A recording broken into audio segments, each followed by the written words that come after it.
2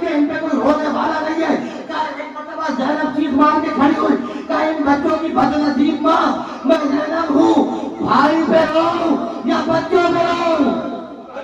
اللہ قافلہ تھا، مدینے واپس آیا. جب مدینے واپس آیا ہے نا تو شہزادی زینب سید سجاد کے گھر میں تھی. عبداللہ روز صبح اور شام کو جایا کرتے تھے. دن ڈھلنے کے بعد ایک دن سید سجاد نے پوچھا پھوپھا آپ کو کوئی کام ہے؟ کہا اپنی پھوپھی زینب سے کہنا وہ بھی ان کا گھر ہے کسی دن آ جائیں. جناب سید سجاد نے جناب زینب کو عبداللہ کے آنے کے بارے میں بتایا، پیغام کا بتایا. جناب زینب کہنے لگی کہ جب بھائی نہیں رہا تو کس کا گھر اور کیسا گھر؟ ارے حکم اللہ. کیا پھوپھی اماں عبداللہ آئے تھے، میری خواہش ہے کہ آپ تھوڑی دیر کے لیے چلی جائیں. ایک دن جناب زینب اپنے گھر میں آئی، گھر کے آنگن میں آئی جس پہ اول محمد پیدا ہوئے تھے. ایک پیلے پہ بیٹھ گئی، آنکھوں سے آنسو زیادہ ہو گئے. شاید ان کو آنگن میں کھیلتے ہوئے اپنے دو پھول یاد آ گئے ہو. اتنے میں عبداللہ آئے اور آ کر پوچھنے لگے کہ بوڑھی عورت تو کون ہے؟ کہا عبداللہ مجھے کیسے پہچانو گے؟ تمہارے دونوں بچے جو کربلا میں قربان کیا ہے. کہا نہیں بیوی نہیں، وہ تو غلام زادے تھے، آقا پر قربان ہو گئے. کہا پھر یہ بتاؤ کہ مجھے کیوں بلایا؟ کہا اس لیے کہ تمہارے اور محمد کا ذکر ہے. کہا نہیں بیوی نہیں، میرا بھیا حسین سب سے بڑا بہادر تھا، بس اتنا بتا دو میرا مولا کیسے کرا. کہا یہ کہہ کے تلوار نکالی. اب بھوکے کی جن دیکھو، اب 3 دن کے پیاسے کی جن دیکھو، اب اس کی جن دیکھو کس کا جوان بھائی مارا گیا، اب اس کی جن دیکھو کس کا جوان بیٹا مارا گیا.